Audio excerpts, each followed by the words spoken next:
Bien, bueno, hoy tenemos el gusto de saludar en el canal a Elizabeth Márquez, que es una reconocida abogada muy activa en redes sociales y muy ligada a todo este tema que hablamos en este canal, la justicia ideologizada, las falsas denuncias. Y bueno, me encontré con ella a raíz de un comentario que Elizabeth hizo en uno de los últimos videos acerca de las falsas denuncias. Y justamente, primero te doy la bienvenida, te agradezco que estés acá. Y Muchas gracias. Muchas la gracias. pregunta disparadora es, ¿existen las falsas denuncias? Obvio, por supuesto. Salvo que yo esté trabajando en otro planeta, lo que estoy viendo y los clientes que se me acercan tienen falsas denuncias. ¿Qué tipo de Sí. casos, en qué tipo de casos estuviste trabajando? Mira, Hay uno muy resonante que ahora lo vamos a hablar, pero bueno, me gustaría que me cuentes con qué te encontraste en estos últimos años respecto a esto de la ideología de género en la justicia. claro. La justicia en este momento, sobre todo en la ciudad de Buenos Aires, han adoptado una serie de protocolos de género. Estos protocolos de género, que bueno, después te voy a contar que no solamente tienen que ver con estas cuestiones, digamos, de denuncias de violencia o temas de familia, sino que insólitamente ha llegado hasta lo presupuestario. La Ciudad de Buenos Aires tiene una ley que obliga a la aplicación del presupuesto con perspectiva de género. Vos fíjate el absurdo al que hemos llegado, pero es un tema que no es el que nos va a ocupar ahora, pero estamos en un momento medio crítico en todo este tema. Y bueno, estos protocolos de género lo que hacen es que los jueces, los fiscales, etcétera, todo lo que conforma, digamos, la arena judicial, están obligados a utilizar perspectivas de género para interpretar la prueba, para hacer la validación, digamos, la convicción del juez se basa en protocolos de género, para pedir condenas, para pedir medidas cautelares. Simplemente con la utilización de los protocolos de género vos podés tener una persona condenada porque la víctima dice que pasó algún hecho, lo tenés confirmado. Tenés casos en la justicia de familia, en la justicia civil, ¿no es cierto? Justicia civil del derecho de familia, donde, por ejemplo, vos vas a tener casos de que por protocolos de género deciden que no le den los hijos al padre, a pesar de que quizá la madre tiene severos problemas psiquiátricos, está internada en un psiquiátrico. Bueno, lo Y de Lucio Dupuy, ¿no? el caso, bueno, ese es el otro caso, el caso de Lucio, pero este es otro caso, el caso de Julio Rodríguez, que tiene, bueno, la madre de sus hijos está internada en un psiquiátrico y no puede lograr la restitución. Y la señora evidentemente tiene problemas psiquiátricos severos y no puede lograr que los hijos no estén con la madre en un psiquiátrico. O sea, algo más nocivo que tener personas, niños en un psiquiátrico. Perdón, ¿los chicos están viviendo en un psiquiátrico con la madre? Sí. Esto en la ciudad de Buenos Aires estamos hablando. Sí, bajo la orden de una jueza de la justicia civil de la Ciudad de Buenos Aires. Entonces, ¿qué pasa? Cuando vos empezás a ver estas cosas, y ojo, como este es un feminismo de cartón, estos son protocolos de género que son acomodaticios, ¿no es cierto? Funcionan cuando la supuesta víctima apoya esta ideología. Ahora, si la mujer no está de este lado o tiene algunas críticas, quédate tranquila que la mujer no se le va a aplicar el protocolo de género, a la mujer no, a vos no te creo. El caso Fabiola Yáñez, ¿no? Que todas las feministas salieron a decir, bueno, hay que ver si es verdad. Claro. ¿Cómo? ¿Entendés? O sea, esto es todo producto del feminismo. El feminismo, yo le digo feminismo de cartón porque es un feminismo que no resiste el menor análisis de ningún tipo y que genera esto, genera que a sola, como se decía antes, a sola firma, el crédito a sola firma, bueno, esto es a sola denuncia. Testimonio, hacerlo testimonio de una mujer. Puede tener una persona condenada.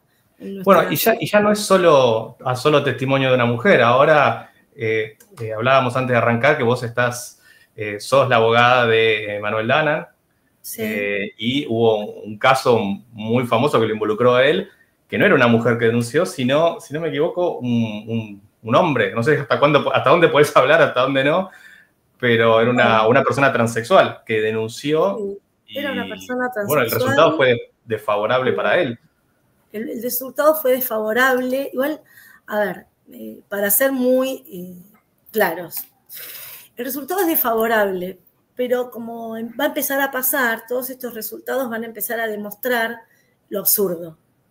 Y como siempre yo le digo a Emanuel, a Danan, como lo conocen todos, le digo, siempre en estos sistemas pendulares, ¿no? Porque va de una ideología a otra, ahora estamos atravesando una especie de volviendo un poco a los orígenes o a un equilibrio. Sí. Siempre van a caer justos por pecadores, pero fíjate que la condena de Danan fue a pagar una suma de dinero, pagó, o sea, en este momento no sé cuánto es, pero algo intrascendental para algo supuestamente tan importante como es discriminar a una persona, no sé, generarle una lesión psicológica inexistente, por supuesto, no hubo ninguna lesión psicológica, y entonces lo resolvemos con plata. Entonces, esto te va marcando a vos para dónde va la justicia.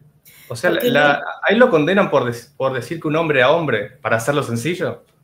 Para decirlo de una forma sencilla sería eso, sí. Para haber utilizado, digamos, términos masculinos a una mujer trans, ¿no es cierto? O sea, un hombre biológico. Bueno, nos gusta o no, la realidad es esa. Sí, claro, es un hombre biológico, pero no tenemos derecho a decirle hombre ni biológico, aparentemente. Por lo menos para esta justicia que estamos en este momento. Pero te vuelvo a repetir, si realmente era tan grave y realmente la discriminación fue tan nociva y lo perjudicó y la perjudicó, ya no sé cómo decirlo tanto, realmente tendría que haber sido una condena ejemplificadora, pienso, ¿no? Para que no se repita. Pero bueno, pagando unos buenos pesos va a quedar todo resuelto el tema y no va a pasar nada. Y entonces, no hubo un asunto de que esta persona, no sé si decime vos si se arrepintió o no quiso seguir con la causa y fue el fiscal el que siguió impulsando esto cuando la causa estaba archivada, o estamos hablando de otra causa. No, es otra causa. Ah, está bien. Bueno, pero eso me lleva... Justamente el caso de Manuel Danan es un perseguido en este tema, ¿no? Por todo, bueno, ya todos conocen el contenido, digamos, editorial que él tiene. Entonces, bueno, le han denunciado a los superamigues esa cantidad de... El sketch de los superamigues, que es todo, por supuesto, el que no interpreta que es humor tiene que volver a segundo grado, pero bueno, lo denunciaron penalmente por los superamigues. En ese sí logramos absolución. Después fue denunciado por una periodista muy famosa, era la editora de género de TN o de Canal 13, no recuerdo en este momento. Sí. Bueno, y ahí también esa causa también terminó. O sea, algunas las vamos logrando sobrellevar porque son cosas realmente absurdas, tuvo varias. Esta es la única que, bueno, quedó, pero porque ahí el colectivo LGBT vino a meter presión fuerte. Y tengo otras tantas para contarte, ¿no? No es la única. Lamentablemente cada día tengo más causas de falsas denuncias. Así que me sorprende que la doctora Armida no las conozca, ¿no? Me lleva justamente a preguntarte lo de la fiscalía que te decía. ¿Qué pasa? A ver, ¿qué le pasa a los fiscales que, a ver, son abogados que arrancan a estudiar derecho y en un momento... No sé si cuando entran a una fiscalía se transforman o se ideologizan o ya están ideologizados antes de entrar o se tienen que acomodar. ¿Qué le pasa a un abogado que entra en la fiscalía y se transforma en el supuesto defensor de la ideología de género? Mira, para empezar, lo del género es algo que atraviesa todo el sistema en la ciudad de Buenos Aires, ¿no? Yo hago hincapié en el que es en la ciudad de Buenos Aires, porque vos andás a hablarle de género a la gente de Jujuy, hablarle, o sea, no existe, hay temas que en el interior del país no existen. Esto pasa acá porque acá existen los curros de género, entonces acá se mueve mucha plata, acá hay organizaciones que ponen plata para cursos de género, hay gente que vive de los cursos de... en las probation, que hacen cursos contra la violencia de género, y tenés los manuales contra la violencia de género, y tenés la capacitación en violencia de género, o sea, tenés tanto curro de género, que yo le digo curro de género porque no lo puedo llamar de otra manera. Entonces es lógico, el que ingresa al sistema, el fiscal, que ingresa al sistema, el juez, o cualquier otro organismo, tenés entidades como ANAVI, un montón de entidades que vos los escuchás hablar y vos decís, no puede ser. O sea, ¿qué tenés en la cabeza para decir esta estupidez? Dicen estupideces, realmente dicen estupideces. Entonces, ¿qué pasa? Si vos no te adaptás al sistema, el sistema te eyecta. Esto es lo que pasa, porque yo no puedo entenderlo de otra manera. Hay tantos compromisos comerciales, Claro. que o te adaptás o quedás afuera. Y esto es lo que hacen, se adaptan. Bueno, y calculo que lo mismo estamos hablando para los jueces, ¿no? Jueces que se opongan a la ideología de género deben durar poco, si es que los hay. No conozco ninguno, por ahora. Todos los que vengo conociendo, lamentablemente, los veo todos considerando que la perspectiva de género es casi el ABC de cualquiera de estas denuncias, que hay que priorizar todo lo que dice la víctima mujer o la víctima del colectivo LGBT, y para revertir la prueba necesitas mucho. Antes decíamos, bueno, pero esos son los dichos de la denunciante, y también están los dichos del denunciado, o sea, una palabra contra la otra. Eso no existe más. Una palabra contra la otra no es algo que ya se dé, sino que es, la denunciante dice algo, vos decís una cosa diferente, bueno, la denunciante por ser mujer o del colectivo, su palabra vale más que la tuya. Y esto es grave. ¿Con qué te encontraste en cuanto a los psicólogos? Que hay un debate también en la psicología clínica, el tema forense. ¿Cómo estamos acá en Buenos Aires con el tema psicólogos que pueden hacer mucho daño, por lo que ya hemos visto en varios casos? Vergonzoso. Vergonzoso. Apenas la semana pasada, o 10 días, también estuve en un juicio oral con otro señor, también falsamente denunciado, y tuve que escuchar, aparte no son psicólogos nada más, sino que son psicólogos, asistentes sociales, son cuerpos interdisciplinarios, y escuché decir, y lo dijo sin tapujos delante del juez, delante de todos, hay miradas que lesionan. Vos fíjate lo que significa mirada que lesiona. Sí, puede ser una mirada que lastime a una persona. Yo la verdad que este concepto para mí es nuevo. Desde cuando yo estudiaba, la mirada que lesiona es la mirada libidinosa, acompañada de un tocamiento, acompañada de una masturbación, acompañada de una propuesta indecente, de una propuesta sexual. O sea, la mirada por sí sola, por lo menos yo tengo 29, casi 28 años de profesión, jamás una mirada fue un delito. Pero ahora escuchás asistentes sociales que muy libres de cosas, es una mirada que lesiona. ¿Pero por qué? Digamos, ¿qué hizo? ¿Hubo algo que acompañó esa mirada? No es necesario. Es una cosa que, si uno lo piensa, es grave. Tiene que ver con esto de la violencia simbólica y que cualquier cosa es violencia. Vos me estás diciendo que ahora están tomando una mirada como violencia. La mirada lesiona. Tuve un rato largo alegando. Es un psicólogo en la audiencia. Asistente social que tuvo contacto con las víctimas, con las supuestas víctimas. Sí.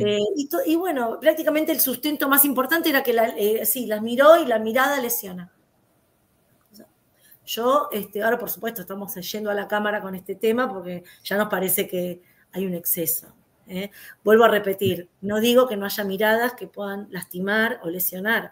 Una mirada acompañada de algo, de una propuesta sexual, vuelvo a repetir, de un tocamiento, de un acto masturbatorio, de algo, sí. Un acecho, pero una mirada sola, sin descripción de nada, me parece que no. Entonces, ¿qué significa? Estamos en un momento medio crítico. ¿Por qué? Porque aparte las mujeres nos estamos empezando a alzar contra esto. Y esto es importante porque somos las mujeres las que vamos a tener que alzarnos contra esto y decir lo que pensamos, más las que somos, por lo menos yo soy madre y soy esposa, y no puedo dejar de pensar en eso, no puedo dejar de pensar que mi hijo puede ser acusado por mirar a alguien, por mirar, sin hablar, claro. Por mirar. Entonces, vamos a tener que levantar la voz bien fuerte nosotros. Pero además, que yo sepa, no está tipificado en el Código Penal la mirada por ahora, ¿no? No, nosotros tenemos en la Ciudad de Buenos Aires la ley de acoso callejero, ¿no? Que, bueno, justamente la ley de acoso callejero contempla una cantidad de supuestos que tienen que ver con lo que yo te menciono, con acciones, sí. Además de la mirada, acompañando. O sea, no hay ninguno que diga por mirar a una persona es acoso. No existe esto. Entonces, ya los jueces empiezan a inventar hasta, te diría, jurisprudencia. con figuras que son atípicas, cosas que no corresponden. Y una persona tiene que defenderse de eso. Sí, hay otra cosa que a mí me preocupa y que justamente Manuel lo define muy bien, es esto del discurso de odio, ¿no? Es quién define qué es el odio. Estamos ahí entrando en un terreno como esto de la mirada, súper complicado, ¿no? Esto está muy metido en la justicia, lo del discurso de odio. Muy complicado. ¿Sabes qué? Te cuento que nosotros, cuando hablábamos de discurso de odio, en ese momento, Manuel Danan y bueno, con Yamil Santoro justamente, él nos acompañó en la defensa, en algunos escritos de apelación, quiso acompañar de una manera, por supuesto, apoyando, porque sabes que él es legislador de la Ciudad de Buenos Aires y ahora, bueno, es candidato nuevamente a eso, bueno. Y en base a esto, él está haciendo una campaña muy importante con respecto al discurso de odio. Porque justamente el discurso de odio lo que hace es intentar silenciar. El objetivo del discurso de odio, de decirte que vos tenés un discurso de odio, es silenciarte. Silenciarte. Entonces, ¿qué ocurre? Como el Estado es el que tiene el poderío de determinar qué es discurso de odio, lo que se está buscando en el fondo es anular la disidencia, ¿no es cierto? O sea, justamente es algo totalmente antidemocrático, es algo totalmente fuera de todo parámetro de la libertad de expresión, no tiene nada que ver con la libertad de expresión, y apuntar a las personas que dicen cosas que a mí no me gustan, o cosas que van en contra de mis intereses, o en contra de mis protocolos, reitero, esos protocolos raros que nunca existieron, que ahora están de moda, bueno, es con el objetivo de silenciarlo y nada más que eso. Por eso como la analogía con la blasfemia que hace Manuel, ¿no? Es la versión moderna de la blasfemia, es el discurso de odio.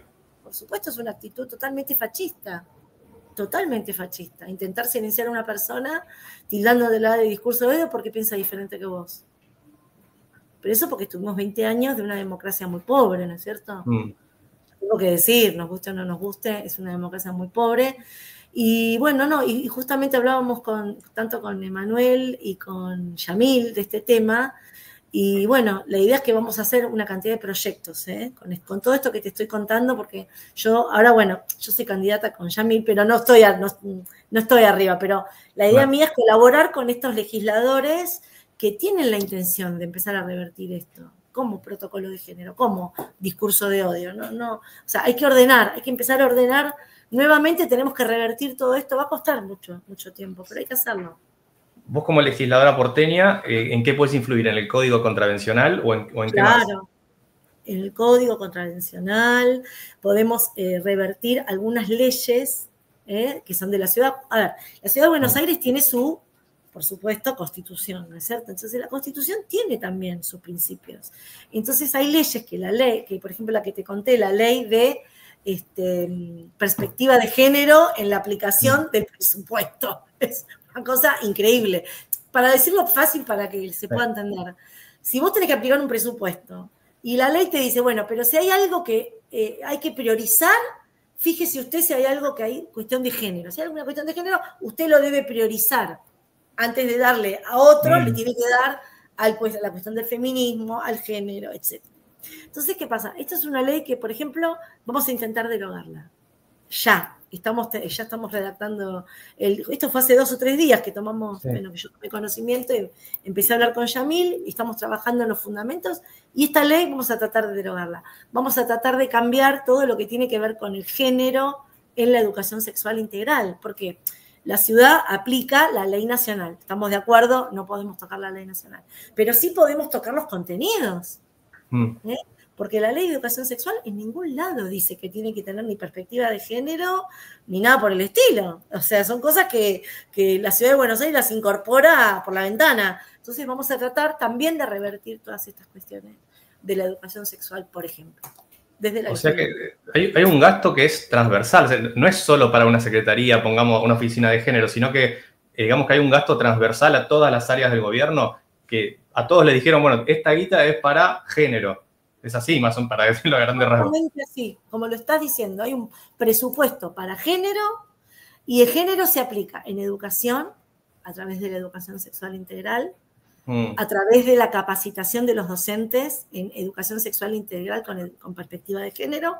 Se aplica también en educación con todos los manuales que vos tenés, Sí. ¿no es cierto? Que le dan a los chicos el material. Todo eso está pagado por género. Después tenés las secretarías de género dentro de cada organismo de la Ciudad de Buenos Aires. Kioscos. Tenés los curros de género, como yo le digo, los curros de género. Después tenés en las fiscalías especializadas en discriminación, en violencia de género. Tenés oficina especializada, o sea, un curro gigante, la verdad. Es más, ¿querés que te diga? En la ciudad tenés, por ejemplo, en 30 hospitales funciona, bueno, la Casa Trans, creo que vos la conocés, la habrás oído nombrar. La inauguró Larreta. La inauguró Larreta. Bueno, en 30 hospitales funcionaban, y te digo por qué funcionaban. Hace unos 15 días yo saqué a la luz esto, de que funcionaban 30 centros de atención para el colectivo trans. Todo tiene que ver, por supuesto, con el género, ¿no es cierto? Atravesado por una ideología de género. Y a partir de que tenía el registro yo de dónde estaban ubicados cada uno y demás, ya que sean.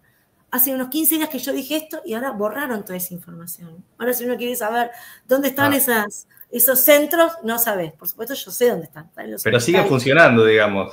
Y deben seguir, pienso, no lo sé. Tengo que hacer ese... Esto es algo que te lo estoy contando que pasó hace 15 días. Y vos leías y era para asesoramiento, contención, conseguir trabajo, hormonización. Eran centros de hormonización. Entonces yo me pregunto, esos 30 centros que están en la ciudad, los únicos que deben ser beneficiarios son las personas trans. ¿Por qué? Los abuelos no tienen derecho a tener un lugar donde los contengan, les consigan trabajo, los ayuden. Los niños no tienen derecho a tener un lugar donde los ayuden. O sea, ¿por qué? ¿Por qué tenemos que asignar algo tan chiquito a un colectivo que yo no digo que no tengan, pero seamos equitativos? ¿Por qué no al otro? Claro, ¿por qué le damos a uno y no al otro? ¿Por qué está bien visto? Hay 30 lugares, bueno, dividamos, hagamos un poco. Los abuelos, vos sabés cómo están en la ciudad de Buenos Aires.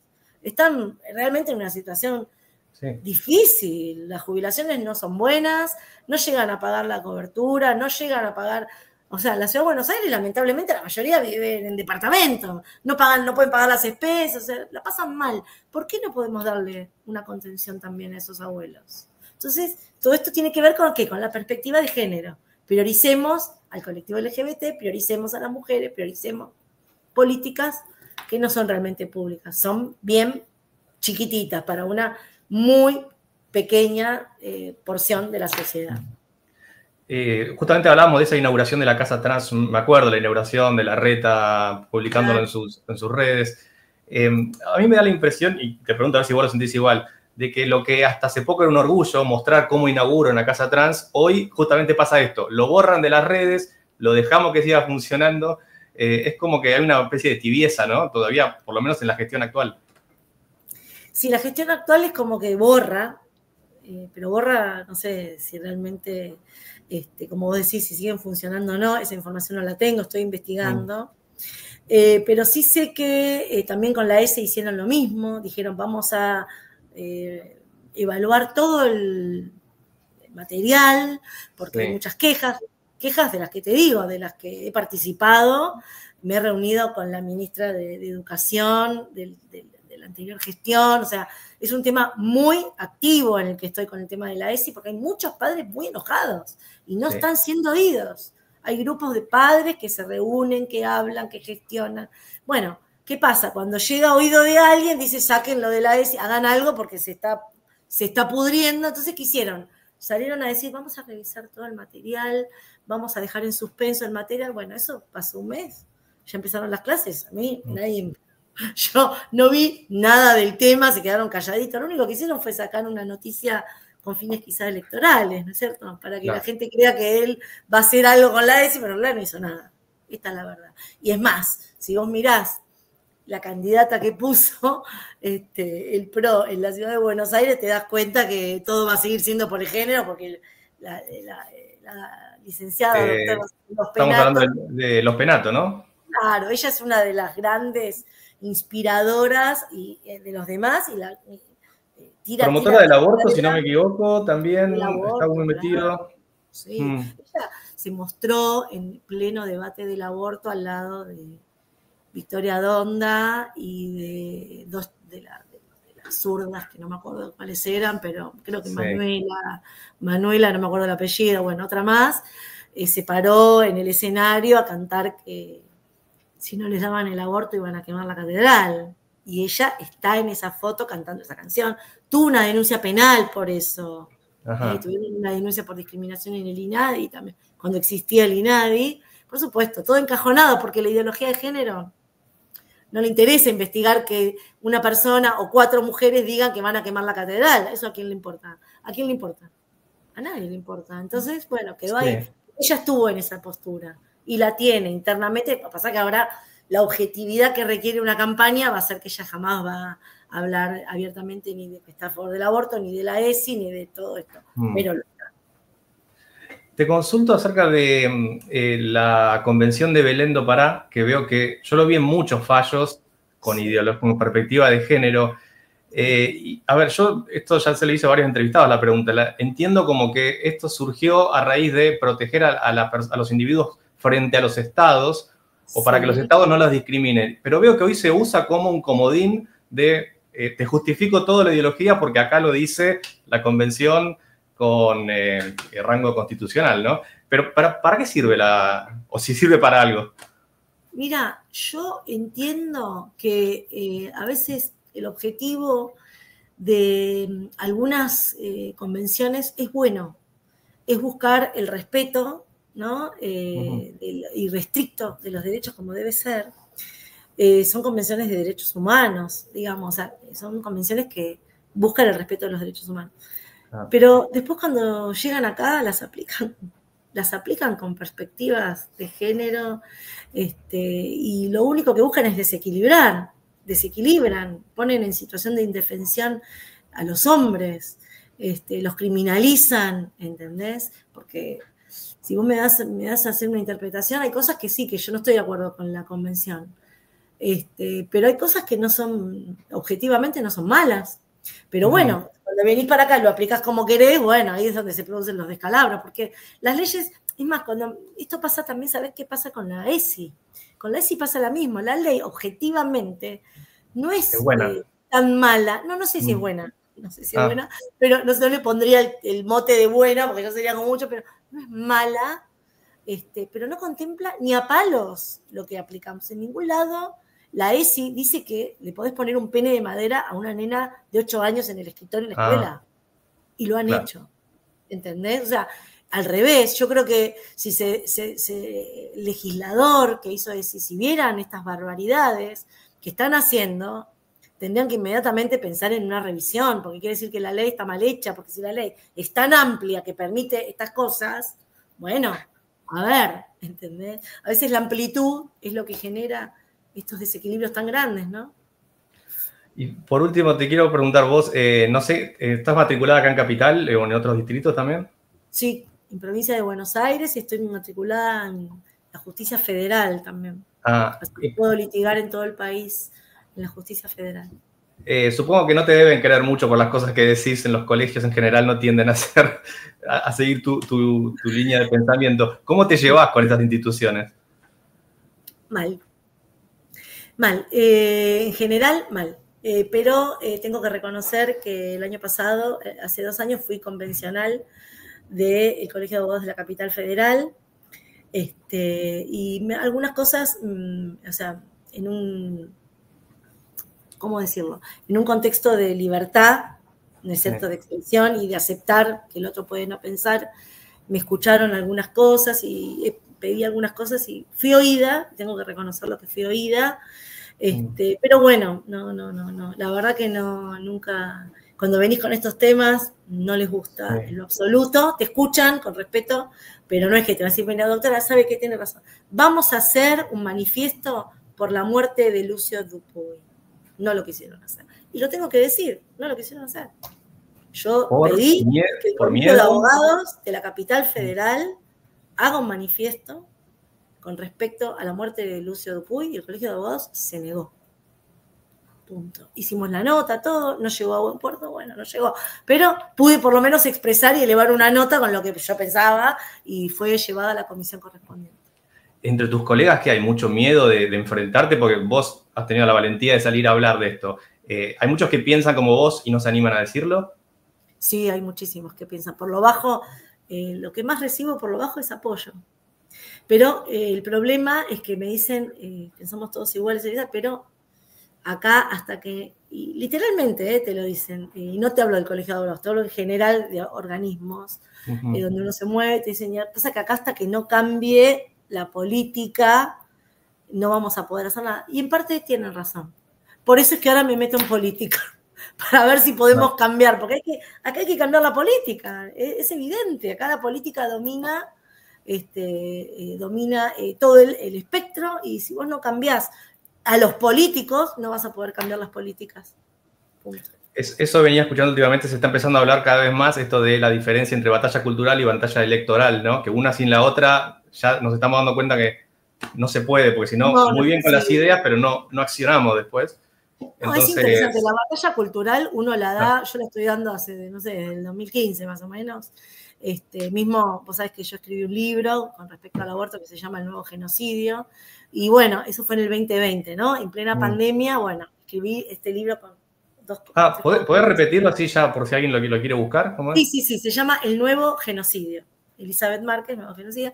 Hay un pastor que también escribió un capítulo, el psicólogo Ezequiel Baigorria, que también escribió algo muy importante con respecto a los efectos del estrés postraumático del aborto, o sea, temas que no están, temas muy controversiales, ¿no es cierto? Temas que no todos están preparados para leerlos, pero bueno, la verdad que fue un éxito, lo presentamos en varias partes del país, hasta lo hemos mandado al exterior.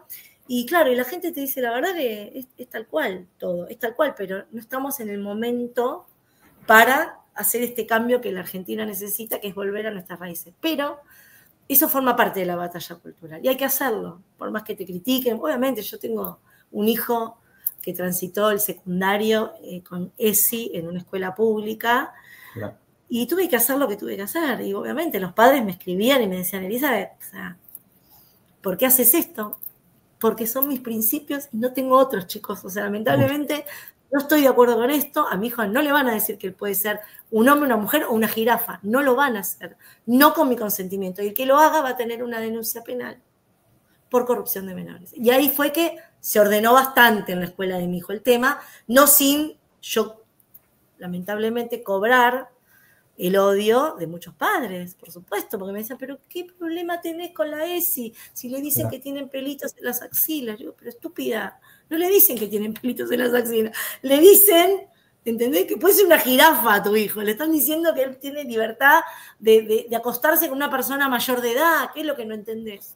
Pero la gente no lo quiere ver, la gente es, ojo, yo entiendo, uno cuando lleva a un hijo a una escuela, es muy duro enterarte que a tu hijo lo están corrompiendo. Es tremendamente duro asumirlo y ver qué vas a hacer con esa realidad, ¿no? Por eso yo no me peleo con nadie. Mis batallas no las hice de una manera violenta. Nunca agredí a nadie, pero cuando quisieron tocar a mi hijo, me sacaron o sea, era un camión con acoplado de frente a la escuela. Lo llevaba, no tenía problema. Me escucharon, se atemperaron las cosas, porque yo no voy a permitir que a mi hijo lo corrompan con mi consentimiento. Por favor. Sí, alguien te podría decir, bueno, pero vos sos abogada, vos tenés herramientas. Claro, bueno, pero muchos padres por eso me apoyaron. Claro. Se apoyaron en mí para que las cosas se fueran resolviendo, y ahora somos un montón de padres. Pasa que hace 7 años hacer esto era imposible. Ahora, después de 7 años, uno dice, bueno, ya somos un montón, hay una agrupación de padres que se llama Voces No Escuchadas, que es un montón de padres que hablan de esto. Después hay otro grupo de docentes, padres, o sea, se armaron un montón de grupos ahora, que estamos todos pendientes del tema. Sí, pero es verdad que hace varios años eran muy pocos. No, mi hijo, yo nunca olvido, mi hijo me vino y me contó esto, y yo le dije, bueno, te autorizo a que no estés en las clases, así.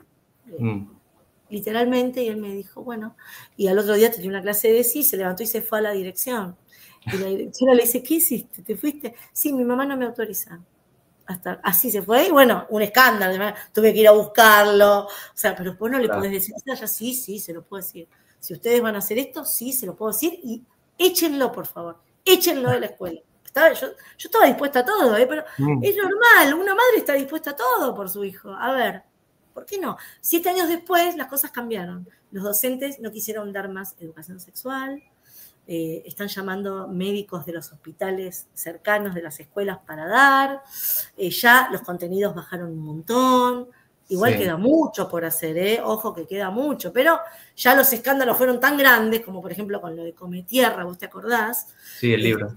El sexo explícito que se relataba en ese libro. Bueno, entonces es como que la gente ya empieza a sospechar y empiezan a mirar un poco qué le dan a sus hijos en la escuela. Y esa es la batalla cultural, justamente. Bueno, Elizabeth, muchísimas gracias. No sé si querés cerrar con algo y si no, ya acá terminamos.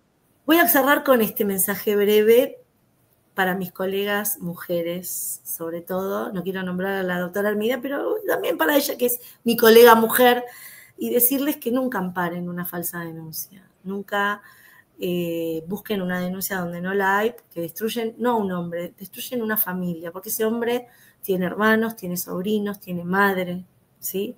Tiene todo el derecho a ir a un juicio solamente cuando realmente hay pruebas en su contra. Y que una falsa denuncia también nos desprestigia a las mujeres, nos deja muy mal a las mujeres si sabemos que utilizar estos recursos tan bajos para conseguir quizá dinero o para desvincular a los padres de nuestros hijos con nuestros hijos, que no puede haber algo más horrible que hacer eso. Así que no avalemos las falsas denuncias. Buenísimo, muchas gracias y bueno, hasta la próxima. Muchas gracias a vos, un lujo. Gracias, hasta luego.